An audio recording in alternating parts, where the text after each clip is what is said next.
Hello nanone bakunzi ba Saturisi nagarutse.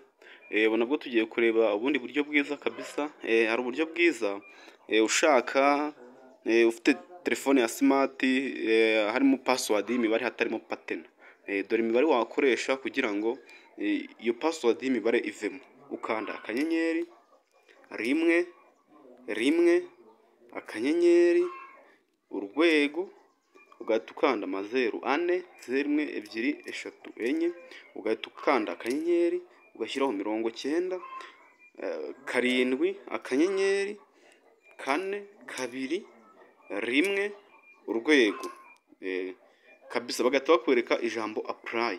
Iyo baza kwereka apply uhita wandikamo ino pin iyi ngiyi 1 2 3 4 ugahita wandikamo 1 2 3 4 ugahita utegereza agashira aya masegonda 30. Amasegonda 30 yamara gushira ugahita ugira restart, ugahita usa nk'uzimya gutyo telefone yawe ugahita ukanda kuri restart ukemeza ukarestartinga. Iyo imaze kwaka uhita nanone umera nk'ugiye gukuramo password hagati hazamo nyine ushaka kwandikamo imibare ugahita ushyiramo 1 2 3 4 wishyizemo 1 2 3 4 tayari password ihita ivamo. Aka nako ni akantu keza kabisa kagufasha kabisa ufite telefone y'undi muntu ushaka kumwinjirira kabisa.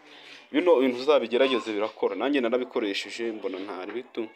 Nawe uzabigerageze urebe uzambwira, uzahita umbwira muri comment kabisa umbwire ko byakunze.